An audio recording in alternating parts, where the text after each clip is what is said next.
Heyo! How are you doing today? And we'll talk about the next one in line, which is Skybeam. Skybeam is a rather tall attraction. This is one of those rides that lets you place entrances and exits from any which way you want. And because guests can get in from either side, an entrance makes sense to go here, and then an exit makes sense to go as close to the ride operator building as possible. Though you might get some visual glitches, it'll still work as intended here. I don't even need to bring up my spreadsheet for this one. I can tell its capacity is 12. And so using my usual metric for how to create queues, the longest that you would want this is about 12 times about 3 or 4.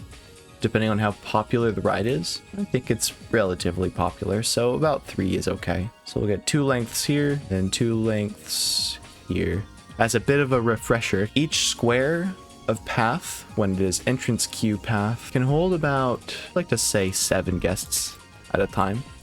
So having 2 of them will be about 14. It's scuffed, but this is about the size of the queue that you want. Unless you're going for vibes, in which case, do what you want. You may have noticed there is a very small footprint on this thing, but it is deceptively small. Let's keep an eye on the arm of this ride and watch it as it goes. It's a very small swing, which does mean you can do some very interesting things with its theming. However, you do have to be aware of any objects that would be in the vicinity of this wide swinging arm. Skybeam normally performs at 105, which is almost all the way down at the bottom of my spreadsheet.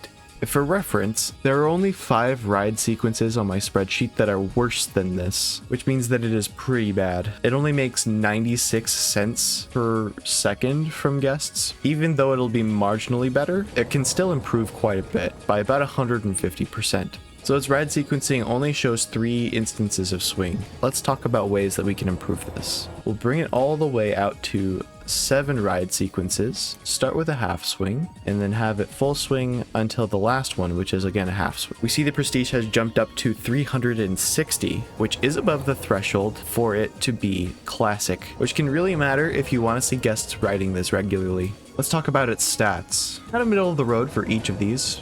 Very similar to Iron Claw in this sense. 3.43 excitement, 3.66 fear, and 4.03 nausea, which is enough to start seeing guests vomit, but it's not enough to make it too much of an issue. For instance, if you've already got a pretty successful park running, I wouldn't hire more janitors for a 4.03 nausea rating. I'm pretty sure the ones that I would have in the park would just do their job and find more stuff to do if I had placed this in the park, but not that big of a deal. It has a duration of a little over 2.5 minutes, which is a long time for a ride, full disclosure. If a ride begins its sequence right as a mechanic comes up and expects to inspect it pretty soon, he or she will wait at this exit gate until the ride is finished doing its motion, which means that if that mechanic gets here too early, he or she will be waiting that whole time. It basically soft locks up your mechanics, which you want to be doing other stuff all the time. And if they're just waiting at ride exits all the time when they're employed, it's not going to be a good time for you. So you want as few of these very high duration rides as possible so that you have less of a mechanical headache.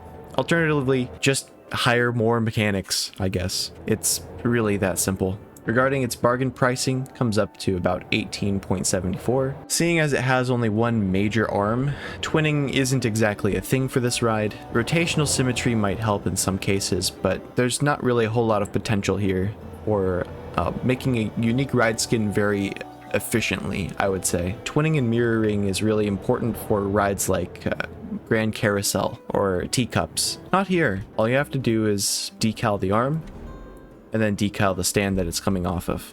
Because these rides that are low capacity tend to perform poorly, I'm not inclined to put this very high. However, it doesn't have something that makes it stand out in a negative sense. For instance, Skywatcher, very high capacity, could eat away at some of the capacity of the rest of your park, and it doesn't make a whole lot of money. So it's a unique combination of bad elements. Behemoth Swing 360 does make some amount of money, but the amount of vomit you'll have to be cleaning up all the time is not very fun, and there are better alternatives to this ride when it is also honestly super huge. You can only place entrances and exits on 2 sides of the platform, and they happen to be the shortest sides, so it's really hard to place sometimes. And then of course Swinging Ship can't quite get to classic, and it also makes guests sick and is not very fun for them, so that's why it's like F instead of D.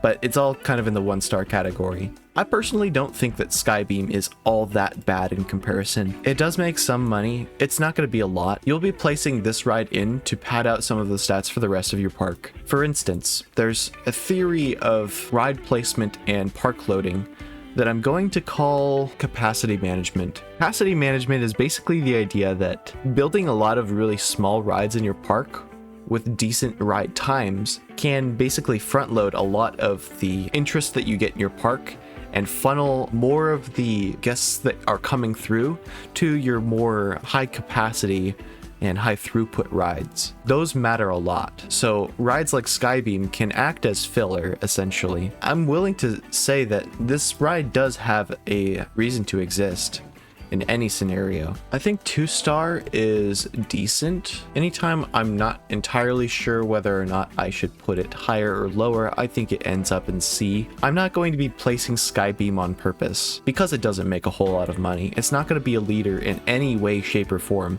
but it's going to be a ride like Helter Skelter. I'm not going to be building it because I intend for guests to be using it. It's going to be there as fodder for guests to have more interest in the park, and by extension go find the rides that are more high capacity and high throughput so that they can spend all of their time and money effectively riding that all the time. Thank you all for watching this ride review. I'll be back with more again in the near future. Have a good one. That's an order. Follow it, good soldier. Bye, YouTube.